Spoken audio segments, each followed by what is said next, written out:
Hello friends, नमस्कार and welcome to समाधान।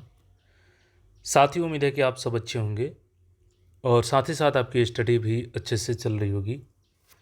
सहायक शिक्षा विकास अधिकारी, इसकी नोटिफिकेशन को लेकर के आप सबका इंतज़ार है और इसी साल इसके नियमावली में संशोधन किया गया, यानी कि जो बीईओ का पद था उसको समाप्त कर दिया गया और उसकी जगह पर आपका एईडीओ का और ईडीओ का पद बनाया गया, जिसमें टोटल 1500 प्लस वैकेंसीज है। जिसमें आपके मूल कोटि के पद की बात करें, जिसमें डायरेक्ट रिक्रूटमेंट होगी, वो 935 पद है जिस पे आपकी रिक्रूटमेंट होनी है। और इसके लेकर के हमने आपको बहुत पहले कंफर्म कर दिया था कि इसमें केवल सिंपल ग्रेजुएट मांगी जाएगी। बाद में जब संशोधन हुआ तो सबको पता चला कि हाँ, सिंपल ग्रेजुएट ही रखी गई है, बीएड की कोई इसमें आवश्यकता नहीं है। तो आप सब एलिजिबल हैं जो भी ग्रेजुएट हैं। एज लिमिट भी हमने सब बताया था। देखिए, अब यहाँ पे है, आप सबका लगातार कमेंट आ रहा है हर वीडियो में कि सर इसका नोटिफिकेशन कब आएगा, क्योंकि सबने बोला है कि अगस्त में आ जाएगा और अगस्त अब तो लास्ट की तरफ भी अग्रसर हो चुका है। आज 22 तारीख हो गया। तो देखिए, अब आपको इंतज़ार नहीं करना है, फाइनली आपका इंतज़ार लगभग समाप्त है। नोटिफिकेशन कब जारी होगा ये सारी चीज़ें हम लोग जानेंगे। और देखिए, खास बात यह है कि एमसीक्यू एग्ज़ाम आपका होगा, सिंगल एग्ज़ाम होगा, तो बेहतरीन मौका है आपको यहाँ पे अधिकारी बनने का। हालांकि देखिए, लेवल तो कम है, इसका लेवल 5 है, इसकी और ज़्यादा होने की कोशिश करनी चाहिए शिक्षा विभाग को। लेकिन देखिए, अब लेवल 5 है तो तैयारी तो आपको उसी हिसाब से करनी होगी और एग्ज़ाम भी देना होगा। पावर है इस जॉब में। सबसे पहले इस नोटिस को देखिए, जो अब आयोग को रास्ता क्लियर कर दिया है नोटिफिकेशन को लेकर के। देखिए, एक्चुअली में हुआ क्या कि ये नोटिफिकेशन आ गया रहा तब तक, लेकिन डिले होने का कारण क्या बना इसका प्रमुख, तो फ़ी में संशोधन, जो एग्ज़ाम फ़ी था उसमें संशोधन किया गया।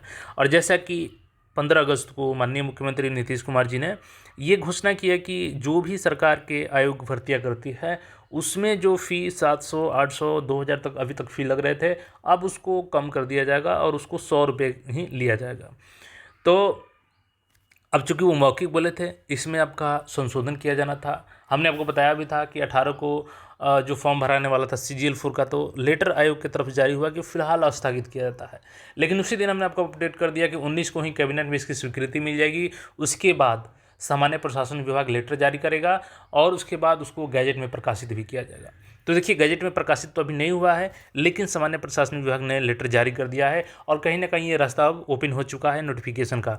क्योंकि जो भी भर्तियाँ आई थी, या तो उसको रोक दिया गया था, या जो आने वाली वैकेंसी थी उसको भी स्टॉप कर दिया गया था।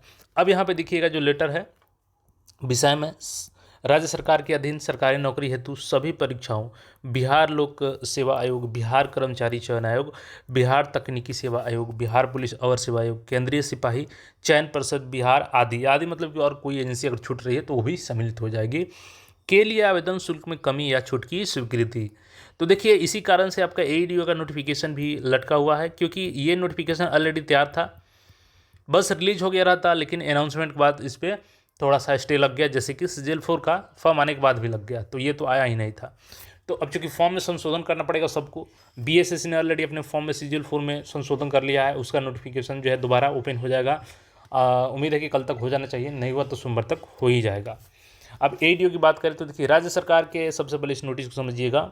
विभिन्न विभागों और क्षेत्रीय कार्यालयों में सृजित राजपत्रित एवं अराजपत्रित पदों से संबंधित रिक्तियों के लिए विभागीय अधियाचना के आलोक में बिहार लोक सेवा आयोग, बिहार कर्मचारी चयन आयोग, बिहार तकनीकी सेवा आयोग, बिहार पुलिस अवर सेवा आयोग और केंद्रीय सिपाही चयन परिषद बिहार आदि द्वारा प्रतियोगिता परीक्षाओं का आयोजन किया जाता है। इन परीक्षाओं में पुरुष अभ्यर्थियों के साथ महिला अभ्यर्थियों द्वारा भी आवेदन समर्पित किए जाते हैं। राज्य सरकार द्वारा राज्य के बेरोजगार युवाओं में शिक्षा के प्रसार एवं राज्य में महिलाओं को सरकारी सेवाओं में अधिक अवसर प्रदान करने के लिए कई कदम उठाए गए हैं। यह भी विचार किया गया कि राज्य स्तरीय सरकारी नौकरी हेतु सभी आयोगों, बिहार लोक सेवा आयोग, सभी आयोग के यहाँ पर मेंशन किया गया है, के द्वारा आयोजित की जाने वाली विभिन्न प्रतियोगिता परीक्षाओं में इन अभ्यर्थियों से लिए जाने वाले परीक्षा शुल्क को कम किया जाना राज्य सरकार की प्राथमिकता है। अतः समय को विचारोपरांत परीक्षा शुल्क के संबंध में पूर्व में निर्गत सभी प्रावधानों को अवक्रमित करते हुए, यानी कि जितने भी परीक्षा शुल्क अलग लगते थे सबको हटाते हुए, राज्य सरकार के अधीन सरकारी नौकरी हेतु सभी परीक्षाओं, जिसमें आपका देखिए बिहार लोक सेवा आयोग है, BSSC है, BTSC है, BPSSC है, CSBC है, हेतु परीक्षा शुल्क के रूप में प्रत्येक अभ्यर्थी के लिए मात्र 100 रुपये का यानी 100 रुपये का निर्धारण किया जाता है। साथ ही इस परीक्षा शुल्क के अतिरिक्त मुख्य परीक्षा एवं अंतर्परीक्षा आदि के लिए कोई अतिरिक्त परीक्षा शुल्क देय नहीं होगा। इसकी स्वीकृति प्रदान की जाती है। और देखिए, मंत्रिपरिषद का निर्णय का भी जिक्र किया गया है, जो 19 को यहाँ पर निर्णय लिया गया था।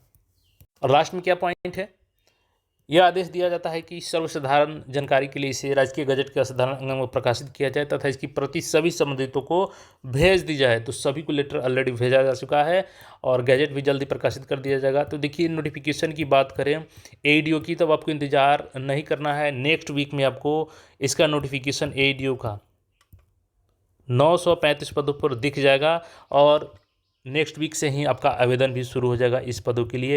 हालांकि एग्ज़ाम की बात करें तो देखिए, एग्ज़ाम तो चुनाव बाद ही पॉसिबल है, लेकिन फॉर्म आपका भरवा लिया जाएगा 935 पदों के लिए। एक बार हम लोग थोड़ा सा और डिटेल्स इसका देख लेते हैं कि कौन कौन से लोग इसके लिए एलिजिबिलिटी रखते हैं और क्या क्या प्रक्रिया होने वाली है एग्ज़ाम को लेकर के। तो देखिए, नोटिफिकेशन को लेकर के आप निश्चिंत रहिए, नेक्स्ट वीक में आपका नोटिफिकेशन जारी हो जाएगा, क्योंकि कल सैटरडे हो जा रहा है, बीच में संडे है। तो नेक्स्ट वीक सोमवार से आपका काउंटडाउन शुरू हो जाएगा। सोमवार मंगलवार तक आपका हर हाल में नोटिफिकेशन जारी कर दिया जाएगा। जैसे कि आप यहाँ पे देखेंगे तो ये नियमावली 2025 ऑलरेडी स्वीकृत थी। हालांकि बीच में कई लोग इसको ये भी बताया कि बीएसएससी के माध्यम से भर्ती होगी, लेकिन हमने आपको बताया कि नहीं, ये भ्रामक खबरें हैं। केवल बीपीएससी के माध्यम से जब ऑलरेडी जिक्र है तो बीएसएससी क्यों दी जाएगी। फिर इसमें इंटरव्यू का भी जिक्र किया कई लोगों के द्वारा। मैंने बोला आपको ऑलरेडी हर वीडियो में कि नहीं, इंटरव्यू होगा, इसमें एमसीक्यू ही एग्ज़ाम होगा आपका, और फाइनली एमसीक्यू एग्ज़ाम ही होने जा रहा है आपका। तो बिहार लोक सेवा आयोग के माध्यम से ये एग्ज़ाम होगी। और यहाँ पे देखिएगा, एज लिमिट की बात करें, देखिए 2 पद है इसमें। सहायक शिक्षा विकास पदाधिकारी, यही मूल कोटि है, यानी इसी पद पर आपकी भर्ती होगी, जो कि लेवल 5 का आपका पद है। और ये जो प्रमोशनल पोस्ट है आपका लेवल 6 का है, यानी कि इसमें जब आप जॉब कर लेंगे, कुछ साल एक्सपीरियंस हो जाएगा, तो फिर आपको प्रमोट करके शिक्षा विकास पदाधिकारी, एजुकेशनल डेवलपमेंट ऑफिसर, ये अराजपत्रित पद है लेवल 6 का, इस पर प्रमोट कर दिया जाएगा। और योग्यता की जहाँ तक बात करेंगे तो देखिए, यहाँ पे सीधी भर्ती हेतु न्यूनतम शैक्षणिक योग्यता किसी मान्यता प्राप्त विश्वविद्यालय से स्नातक या समकक्ष की, यानी किसी भी स्ट्रीम से ग्रेजुएशन किए हैं तो आप एलिजिबल हैं। जो लोग नहीं जानते थे वो देख लीजिए यहाँ पे कि आप एलिजिबल हैं, किसी भी स्ट्रीम से है, चाहे टेक्निकल डिग्री ही क्यों ना हो आपका। न्यूनतम आयु आप देखिएगा तो 21 वर्ष से आपका 21 वर्ष कब से काउंट होगा, तो 01/08/2025 से आपका काउंट किया जाएगा। 21 वर्ष होनी चाहिए हर कैटेगरी की। मैक्सिमम एज जनरल की 37 साल होनी चाहिए आपका, इसी कैटेगरी कट ऑफ डेट के अनुसार। जनरल महिला की 40 साल होनी चाहिए। बीसी ईबीसी मेल फीमेल दोनों के 40 साल और एससी एसटी मेल फीमेल दोनों का 42 साल एज लिमिट यहाँ पे रखा गया है। और सिलेबस एमसीक्यू होने वाला है, तो देखिए तैयारी आपको लग जाना है, क्योंकि नोटिफिकेशन तो आ ही रहा है। एग्ज़ाम चुनाव बाद होगा, तो इधर 4 से 5 महीने आपके पास समय है। उस समय में अगर आप अच्छे से तैयारी कर लेते हैं तो एक सीट आप यहाँ पे अपना अचीव कर सकते हैं, जो कि एक बेहतरीन पद शिक्षा विभाग का होने वाला है। तो ये फिलहाल अपडेट, नोटिफिकेशन नेक्स्ट वीक में आपको दिख जाएगा इसका, और नेक्स्ट वीक से ही आपका आवेदन भी शुरू हो जाएगा। तो बाकी अपडेट के लिए चैनल को सब्सक्राइब करके जुड़े रहें। मिलते हैं फिर नए अपडेट में। धन्यवाद।